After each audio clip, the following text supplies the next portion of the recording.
Hi everyone, welcome back to Being Your Knowledge. So now we are going to be studying here the Streptococcus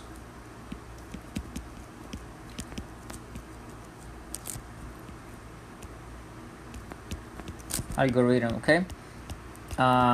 So we're going to just break it down so that be easy to remember. And before we continue, I would like to share with you this verse, which is in Proverbs 21:17, and says that whoever loves pleasure will be a poor man. He who loves wine and oil will not be rich. Okay, so thank you so much and for listening.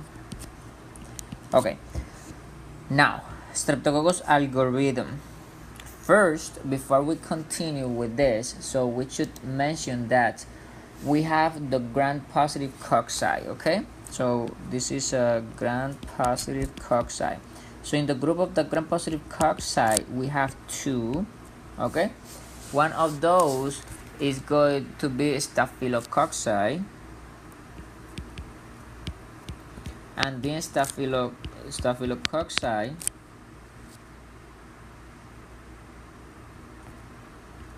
okay, nice, sorry, yeah.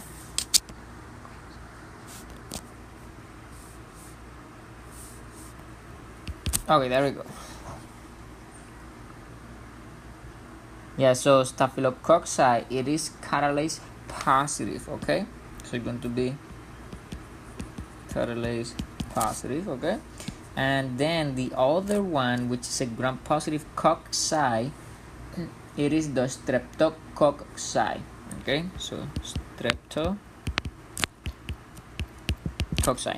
So those streptococci. Now streptococci, we are going to divide it in three. So one come from here, then the other come from here, and then the other goes here. Okay, so we have the alpha, the beta, and the gamma. So alpha, but all those are going to be hemolytic.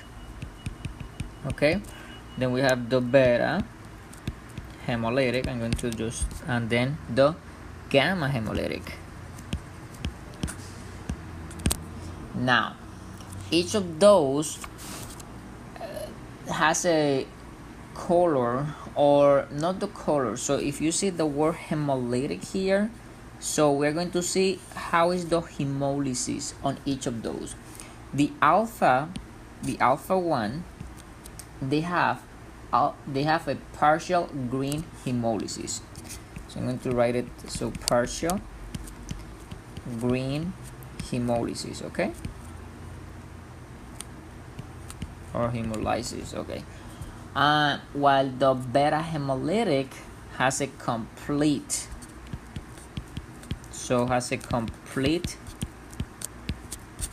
hemolysis, and the gamma hemolytic has no hemolysis, so no hemolysis.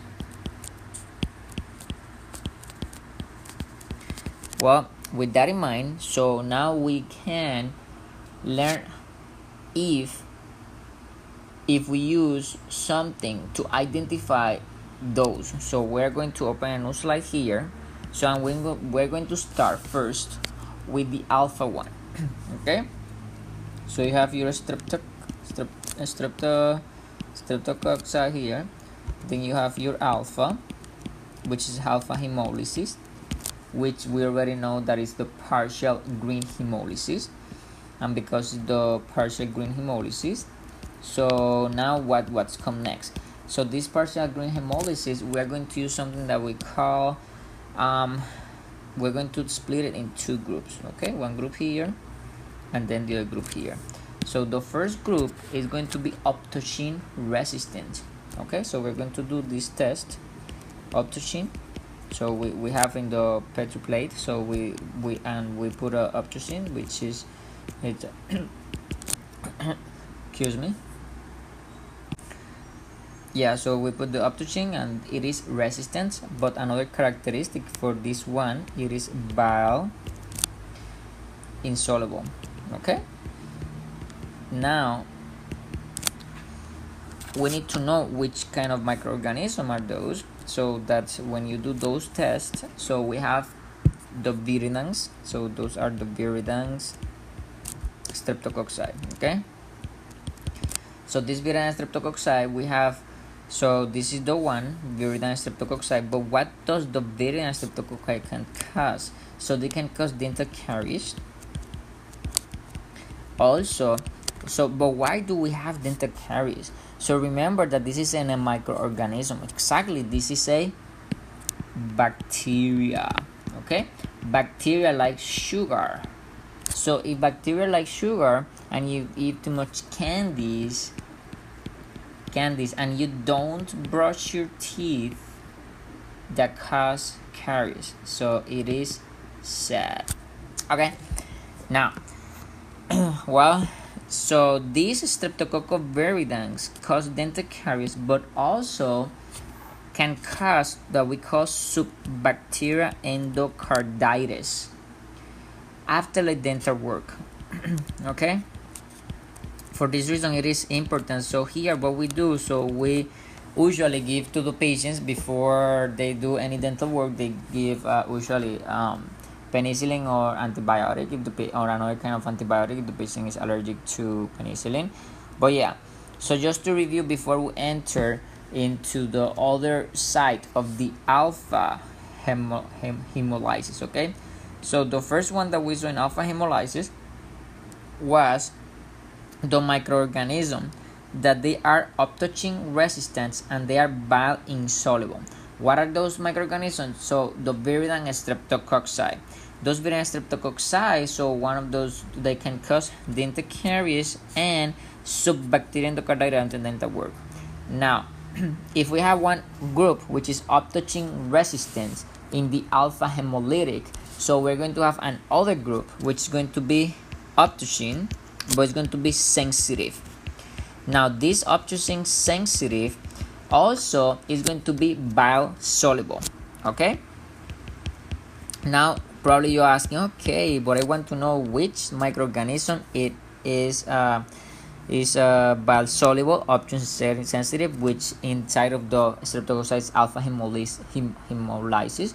So this one is Streptococcus pneumonia, the famous Streptococcus pneumonia that everybody is scared of. I mean, I'm just saying, but it is pretty common.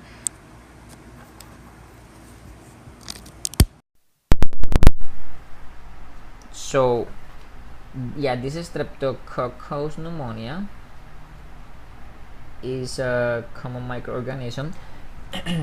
Now, what does Streptococcus pneumonia can cause? So we can identify, or we can mention here 4 diseases. 1, 2, 3, 4. Makes sense.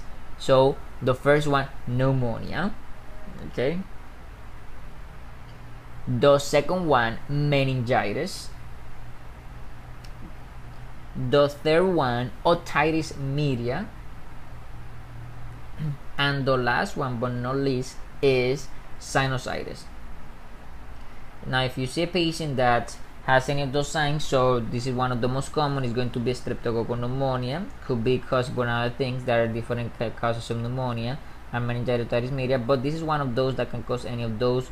And the one that is responsible for that is called Streptococcus pneumonia. When you put Streptococcus pneumonia in the Petri plate, so it's going to be uptouching sensitive and it's going to be bile soluble.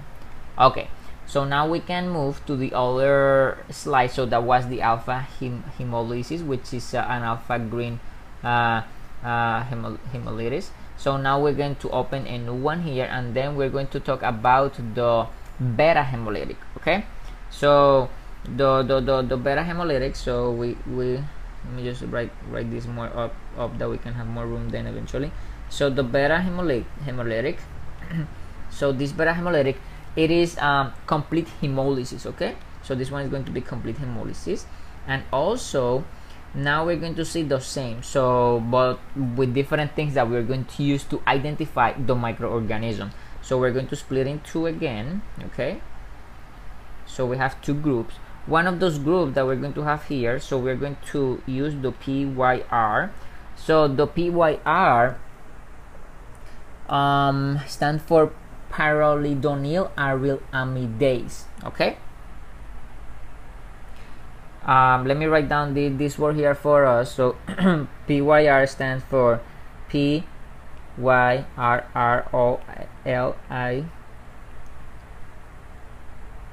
pyrrolidonyl. Okay, yeah, and then aryl amidase.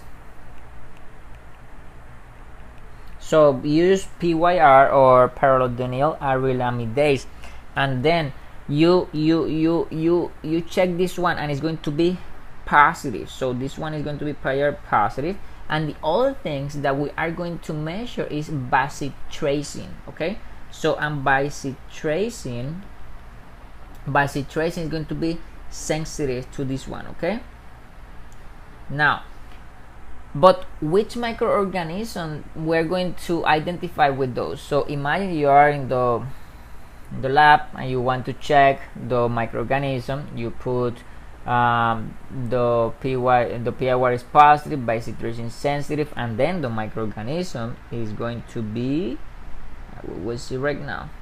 Okay, let me just, okay, sorry. So it's going to be Streptococcus pyogenes. Okay, so how I can remember this? So let's just do some connection here. Let me just write the Streptococcus pyogenes. So pyogenes start with the letter P for pyogenes, P for pyrrolidonyl aryl. Okay, and then when you're writing down the letter P, you start, for example, P, okay, and then you add another half a circle here, and then you have your B. So you just cut this one, so you write this area here. So and then you have your P for seropiogenes and B for basic tracing. Okay, I just yeah, and for beta hemolytic. Okay, or you can go for beta hemolytic for basic tracing, and P for pyogenes and P for pyrrolidonyl amidase. But if you go by beta hemolytic using the B with basic tracing, yeah, you can use it, because well, that works for you, it's okay. But let's just continue. The microorganism is Streptococcus pyogenes, and the Streptococcus pyogenes we call this group A Streptococcus, and this group A Streptococcus can cause 3 diseases, 1, 2, 3, and one of those is called cellulitis, and then the other is going to be pharyngitis. Okay, and then the last one but not least is erysipelas.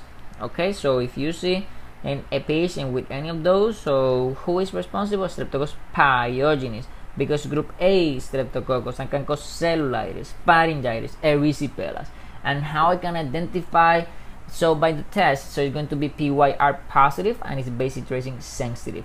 Now, if we have one P pyrrolidonyl aryl positive here, so then we are going to have on the other side for the beta hemolytic, but for complete hemolysis, so we are going to have one which is going to be the pyrrolidonyl aryl negative, and the other one that we're going to use to describe this group that we're going to mention is CEMP positive, and then CMP stands for Christie, Atkins, and Munch-Petersen test. Okay, this is a long name, so but let's just write it down in this corner.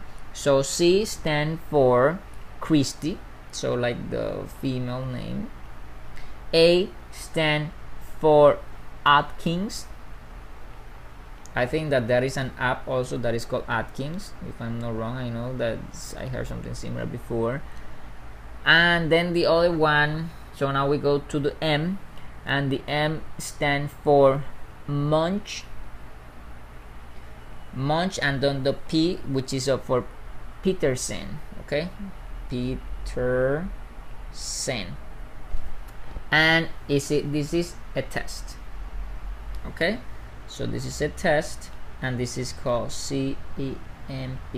Don't get confused the CMP test with the CEMP in our body, which is a small c with A and P, which is cyclic adenosine monophosphate. No, this is different. Okay, don't get confused now, because with that, this is for another area. Okay, the CMP that we're talking about is the test, and this test, the CMP test, which stands for Christie, Atkins, Munch, Peterson, this one is going to be positive for this microorganism. So one of those microorganisms is the microorganism, it is Streptococcus agalactiae. Okay, so and then we're going to write down here Streptococcus, because we are in the family Streptococcus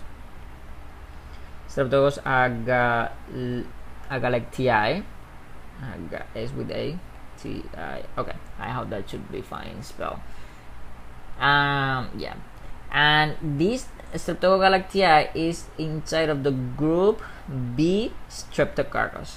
Okay, so opposite to the Streptococcus pyogenes, the Streptococcus pyogenes is in the group A Streptococcus, while the Streptococcus agalactiae is in the group B Streptococcus.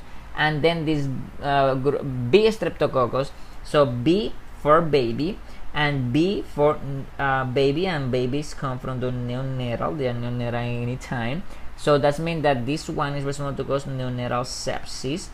Also, this one can cause pneumonia, meningitis, and urinary tract infection. Okay, and those diseases and urinary tract infection. What is quick question? So what is the most common microorganism that can cause urinary tract infection? It's called E. coli. Okay, so but this is not the only one. I mean, this E. coli is the most common one. Well, but now we are going to focus here in, so we're going to continue in, yeah, this one causes urinary tract infection with the group B Streptococcus. So usually we need to study the woman before if she has, so we need to treat, because we don't want that the baby, when come through the vaginal delivery, get group B Streptococcus or Streptococcus agalactiae, and then the baby get neonatal sepsis. And if we don't neonatal sepsis, which is not fun, and neither is fun if the patient then eventually get a meningitis. Okay, for this reason it is important that we always, as doctors, as physicians, that we check the pregnant woman for Streptococcus, for group Streptococcus. Okay, and then everybody's going to be happy. Okay, so with that in mind, I think that this is the beta hemolytic. Now we can move to the next one, which is going to be the gamma hemolytic. Gamma hemolytic, remember that gamma hemolytic, there is no hemolysis. Okay, now this one, so the same, we're going to have two groups here. Okay, we're going to have two groups, and one of those groups, so what we're going to do, the characteristics, so there's going to grow in bile. So we're going to see the group that is going to grow in bile. Now when you grow in bile, and also and in the 6.5 sodium chloride, 6.5%, so don't forget percentage, so sodium chloride, sodium is with A, and also this one is going to be PYR positive. Oh, but that sounds familiar to you? Yeah, that sounds familiar to me. So we saw PYR positive here, which PYR stands for pyrrolidonyl arylamidase, which is right here. Okay, so PYR positive, PYR positive soup, sorry, this should be blue, that we don't get confused. PYR positive. And now this one, what is the microorganism? So this is that I want to know. So the microorganism is going to be Enterococci. So this Enterococci, so is can cause infective endocarditis. Whoa, infective endocarditis. Well, this is not fun. But you said, but Enterococci sounds like entero, sounds like that is in the intestines. And yes, you are right. So it sounds interesting, but the infective endocarditis happen after you have a procedure. Okay, so after you have a genitourinary procedures. Okay, now remember that the connections, all those organs are close to each other. But yeah, so if you have a genitourinary procedures, the patient has the risk to get enterococci infection that then can cause infective endocarditis. And how I can identify this microorganism, because it grows in bile and is 6.5% of sodium chloride, and also it is positive to PYR. And what was the other that was positive to PYR? So that was the group from the beta hemolytic, but the microorganism is the group A Streptococcus. But this one is enterococci, which is PYR or parallelodonyl arylamidase, which is right here, positive. Okay, now what else this microorganism can cause? Can cause urinary tract infection, also can cause wound infection. So it's not fun. So wound infection, abbreviate those words. Okay, now basically is that with that one that grow in bile and 6. Now the other one that we're going to see is also on the other side, is going to grow in bile, but this one does not require or does not grow in those 6.5% of sodium chloride, sodium again with A. Okay, and this one is going to be PYR negative, which by PYR, one more time, visual learning. So this one is parallelodonyl arylamidase.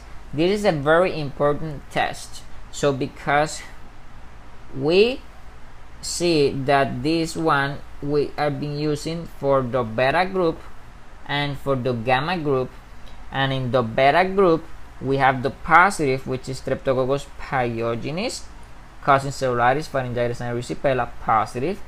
And in the gamma group, we have the enterococci causing infective endocarditis after a procedure, urinary tract infection, wound infection. And now the PYR negative is going to be in the Streptococcus galactiae for babies, group B Streptococcus. And now the new one that we're going to learn, which is Streptococcus bovis. Okay, so this is Streptococcus bovis. So bovis sounds like yeah, so I think that bovis is the, I don't know, I think that there is a name, something that sounds bovis for come from cow, but that's okay. This is another extra talk. So let's just come back. Streptococcus bovis can cause, it is bacteremia. Whoa, bacteremia.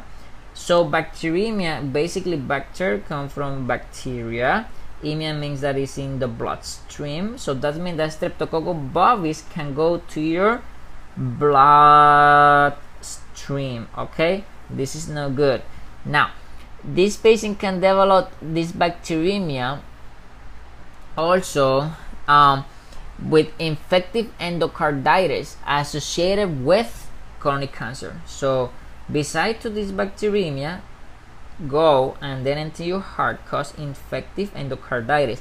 But this one, if you see that the patient has an infective endocarditis, then you need to suspect that the patient, if it's by if it's by the Streptococcus bovis, you need to suspect that the patient has also colon cancer. Okay, and I think that it is a good review. So I hope that you enjoy, and thank you so much, and God bless you. And remember, we can do all things through Christ who strengthens us. Philippians 4:13.